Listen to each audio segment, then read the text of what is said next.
So we're here for another little series on, what are we calling these? I don't even know what we're calling these. I know, 10-minute meeting. Jamie and Charlie talk shit about training. So a question that has been coming up quite a lot is with people using the quarantine culture program and training a little bit alternatively to how they normally do, is getting caught on hitting reps. So this is where I had this idea that each set doesn't need to be hit at a specific rep or rep. So let's say 4x12. It just needs to be in a range that is stimulative enough. So that means working towards a specific RPE or close enough to proximity of failure to elicit a stimulus. So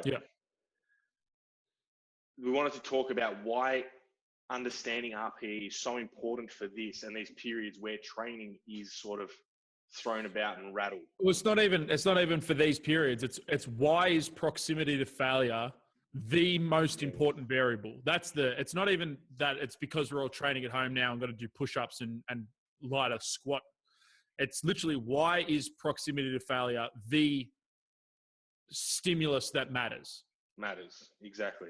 Because I've had a few people ask me with like the quarantine culture that they'll do X reps on the first set, but then the second set they can't get the same reps, or they increase the weight and it just changes. And I'm like, don't worry about the reps. Just worry about going 2 to 3 reps short of true failure. This is enough stimulation to cause a hypertrophic response or maintain muscle, which is what the goal is for most of our guys now that don't have access to full gym equipment. The goal is to just maintain as much muscle as possible. You're probably not going to be building muscle in this period. If you're an intermediate sort of lifter, advanced lifter, been lifting for a few years, you're probably not going to be building muscle if you don't have access to actual equipment. Progressive low. It's going to be tough. One, proximity to failure is the stimulus. So understanding RPE, this is everything. It's not organizing training with sets and reps is just an easy way to do it. Saying 4x12 is just a very easy way to give an individual adequate volume to drive a training response. But when we're limited with equipment and the utilities that we have, for some of my guys, I just literally say, do 3 sets of push-ups, each set go 2 to 3 reps short of failure, or 1 rep short of failure. Yeah. So pretty much all our sets. Well, let's unpack why proximity to failure is really the only stimulus that matters for both strength and hypertrophy outcomes. So I think the biggest thing here when we talk about, so most people understand like motor unit recruitment and Henman's size principle being that motor units, so where the nervous system innervates into muscle fibers, those are called motor units, where one neuron attaches into a bundle of fibers. And Henman's size principle dictates that the body will only activate as much or as many motor units as is required to perform the task at hand. So for lighter activities like moving your mouse around and walking and drawing and throwing a ball 10 meters, we only recruit a very low amount of motor units. And typically those motor units in those sort of tasks, those low intensity tasks are type 1 fibers, which are very fatigue resistant. They actually don't grow as big, or they aren't as stimulated full growth as type 2 fibers would be, or your typical fast twitch fibers. And when we discuss fast twitch fiber recruitment, generally... And those fibers produce very low amounts of force. Low amounts of force, but they can produce them over longer periods of time. They're fatigue resistant. So more so like daily activities, just general human movement, and non or very low intense activities, like a very easy set of push-ups. Probably, and by easy, we're talking, our gauge of easy and hard is proximity to failure. Anything above an RPE 5, a true RPE muscular concentric fatigue RPE 5 is a hard set of exercise. And that's what we need to do when we talk about proximity to failure. And the reason being is because high threshold motor units, so your type 2 fibers, the ones that are produce the high amounts of force and the ones that are stimulative for growth, those are only recruited in three main ways. So the first way that most people understand is very fast, explosive movements. So jumping high or jumping far or a sprint or something like that. A shot putter. A shot putter. Anything shot that's putter, javelin. Maximum speed, maximum intent would be the first one. And that's probably the easiest one for people to understand. When we try to move things fast, we generate more force because we activate more motor units, and more of those are high threshold motor units. So that makes sense. And that one is pretty basic and pretty easy to understand. Just put some intent on the barbell and generally things feel better. And that's normally a very big triggering moment for beginners when they're learning weight training, is actually putting some intent on a bar can make something completely easier, so much easier, because you generate more motor unit recruitment. So the second one is then obviously moving something heavy. When we're called upon to move something heavy, we have to recruit high threshold motor units to lift that load. And obviously think about it like accelerating a car pedal. You want to use very minimal motor units because otherwise you're going to drive your foot through the floor and or end up in the back of someone's ass. But when you put a 200 kilos, 250, 300 kilos on a bar, you need to recruit. To pick that thing up, you have to recruit as many motor units as possible to overcome the force required to lift that thing. To make it just move. Yeah. And this is where the home training comes in, because a lot of people who don't have access to barbells and equipment to do sort of your normal resistance training, we have to then, this is the third way to recruit high threshold motor units, is take them to fatigue. So once we've fatigued all those type 1, very resistant to fatigue motor units, we then have to start recruiting the high threshold motor units to keep going. And that is where RPE comes in, being you have to actually be close to failure to start recruiting those high threshold motor units, which is in the third way, which is taking something to fatigue. Take a muscle to true muscular fatigue. Concentric fatigue.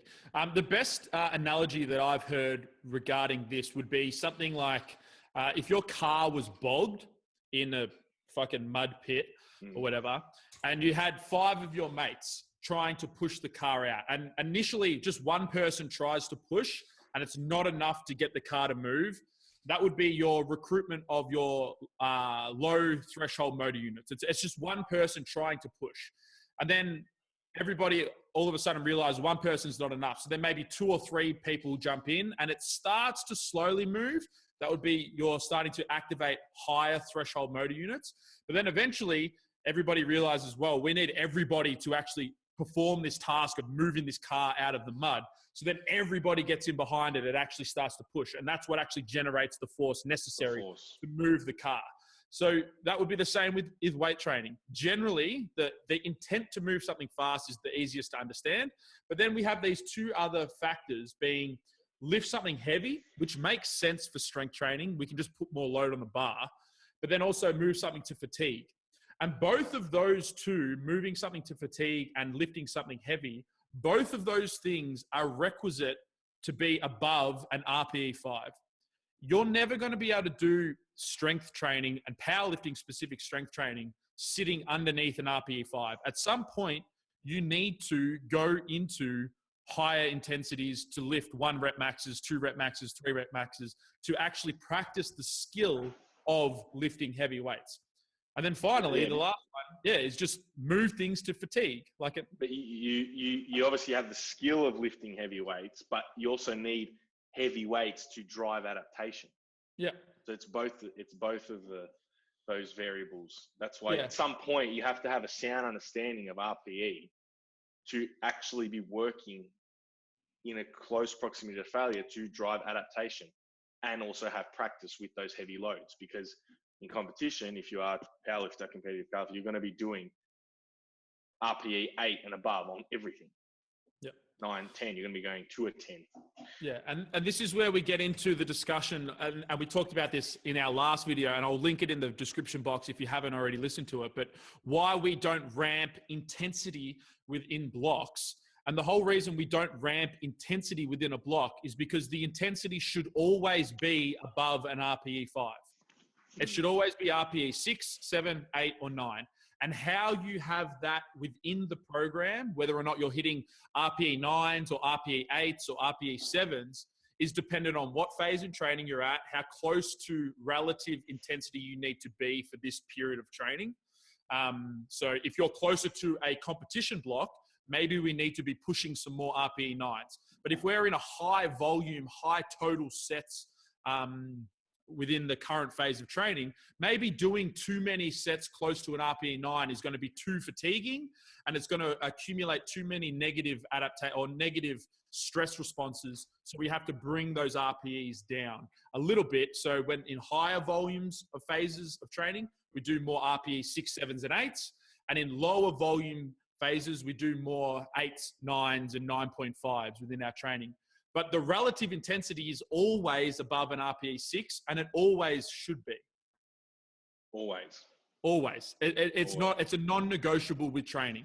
Whether you're training at home with no equipment, training in the gym with a full powerlifting setup, whether you're training for hypertrophy, for bodybuilding, it doesn't matter. Training should always be relatively hard, and we're gauging that as an RPE 6 plus.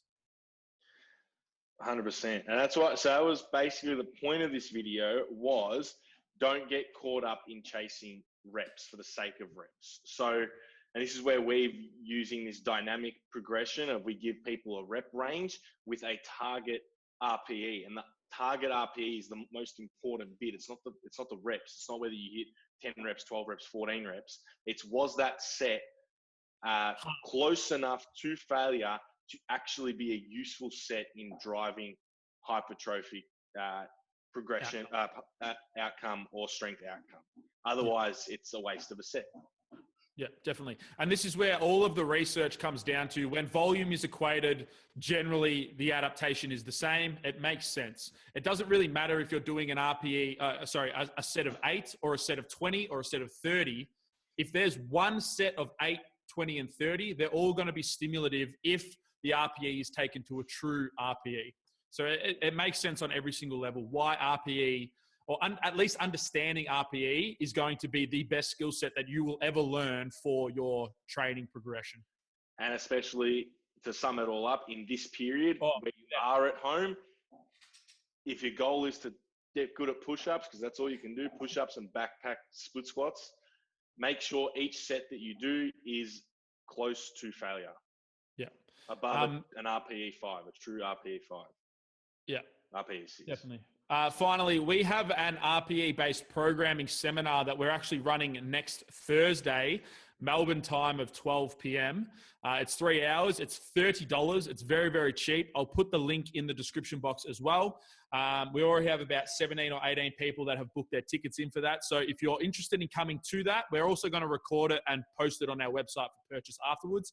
It will be a little bit extra in the price if you download it afterwards, but you can buy a ticket for that, and we can have 3 hours of these discussions of why RPE programming is and should be the main way in which you're programming for your athletes and clients and for yourself as a lifter. Crazy.